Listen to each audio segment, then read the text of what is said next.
glowing digital clock reading 3:33 a.m. in complete darkness, red LED numbers flickering, subtle film grain, horror atmosphere. Lonely Chicago skyline at 2:45 a.m., empty streets, light fog between skyscrapers, cold blue night tones, modern glass office building at night.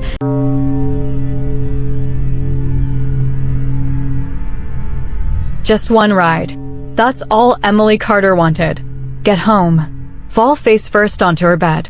Sleep so deep even her alarm would give up trying. It was 2:47 a.m. outside her office building in downtown Chicago. Another brutal night shift as a content moderator. 26 years old. Faint dark circles under her eyes. Company badge still clipped to her blazer. Laptop bag digging into her shoulder.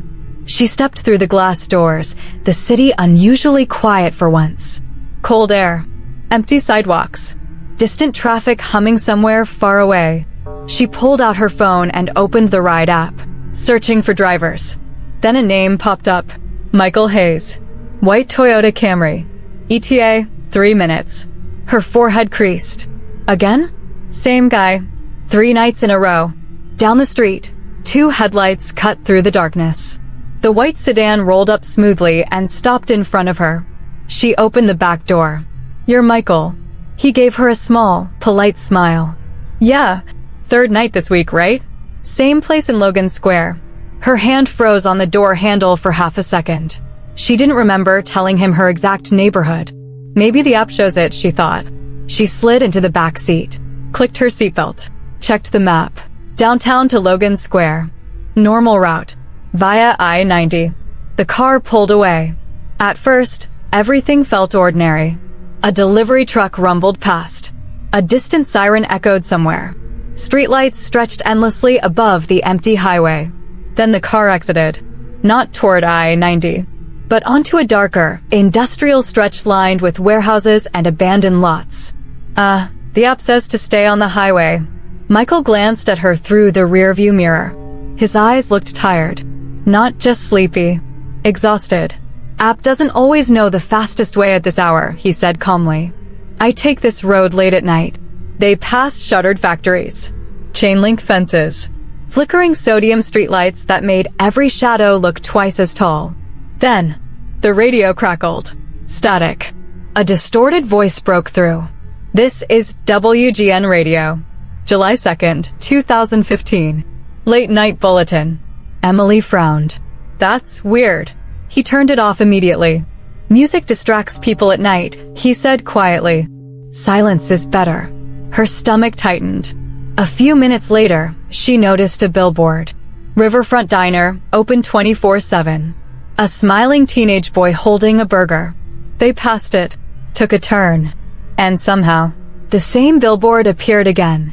But this time, the 7 in 24/7 was burned out, flickering, blackened. She looked down at her phone. For a split second. No signal. The GPS arrow froze in place. Then a text notification popped up. Her friend Lauren. "Did you leave? Did you get a ride?" Before Emily could answer, Lauren called. "Where are you?" "The security guard says you're still sitting outside." "What?" "I'm literally in the car. I left like 10 minutes ago." "Emily, your ride got canceled." "I'm standing at the entrance right now." The call cut off. Her screen went black. Battery icon blinking red. Dead. Her pulse started pounding in her ears. She suddenly remembered something from earlier that week. Trip history. Last completed ride. Michael Hayes. July 2nd. Pickup, downtown office. Drop off, Logan Square. Time, 2:50 a.m. to 3:15 a.m. 1 year ago.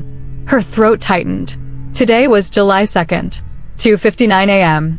The car moved onto a darker road near the edge of Humboldt Park. Tall trees on both sides. Headlights slicing through blackness. Up ahead, a small roadside memorial stood near a guardrail. Candles. Faded flowers. A wooden cross. Michael glanced at it, then quickly looked away. "Do you only drive this late?" she asked quietly. He didn't answer at first. "Some roads close for some people," he finally said. "Some trips don't finish." Up ahead, flashing red and blue lights appeared. A police checkpoint. Barricades. Officers standing in silhouette. "Stop there," she said quickly. "I'll get out." He slowed down. But as they got closer, the lights dimmed, the figures blurred, and when they drove past, there was nothing there, just empty pavement. They merged onto an elevated overpass. No other cars. No sound except the engine. The dashboard clock glowed. 3:33 a.m. The seconds blinked. But the time didn't change. "Who are you?" she whispered.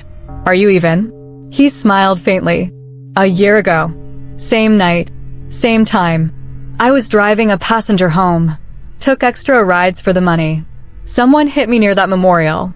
His voice was steady, distant. The passenger ran. "I didn't make it." The air in the car felt colder. "Sometimes," he continued, "the app shows my name. By mistake. And sometimes, someone accepts." "What do you want from me?" she asked, barely breathing. "I was just trying to get home." The car jerked violently. The steering wheel trembled in his hands. "I can't pass that spot," he said. "I'm stuck there." Emily slowly lifted her eyes to the rearview mirror. Her reflection looked wrong. Too pale. Dark circles deeper. And beneath the seatbelt, across her neck, a faint red line, like a mark. She touched her throat. Nothing. Just cold skin. A thought crept in. What if she wasn't the only one stuck? "Turn around," she said suddenly. "Take me back to the memorial." The car made a slow U-turn. They drove back. The small roadside memorial stood silent, candles flickering steadily. The car stopped, completely. "I never get past this," he whispered. "And if I'm not, let him go." She reached out, and everything went black. "Miss? Miss, wake up." Emily's eyes flew open. She was lying on a metal bench outside her office building. The security guard stood over her. "Your ride showed up twice and got canceled. You fell asleep waiting." She shot upright, phone in her hand. 2:59 a.m. Battery 62%. Full signal. Normal. Lauren rushed through the entrance doors. "Your driver never confirmed." It said, "Driver not found." "I came back for you." Emily's hands trembled as she opened the app. "Recommended driver for your usual route. Michael Hayes, online now." Her thumb hovered over request ride for a long moment. Then she locked her phone. "I'm not taking the last ride tonight." They walked back into the building. Inside the elevator, she opened her photo gallery. One new image. Timestamp. 3:33 a.m. Taken from the back seat of a car. Front passenger seat empty. Driver's seat empty. But in the rearview mirror, Michael, looking straight at the camera, a tired smile on his face. The elevator doors slid shut. They say Chicago never really sleeps. But sometimes, someone gets stuck. At one turn. On one road. At one time. So the next time you request the last ride of the night, make sure it's actually taking you home.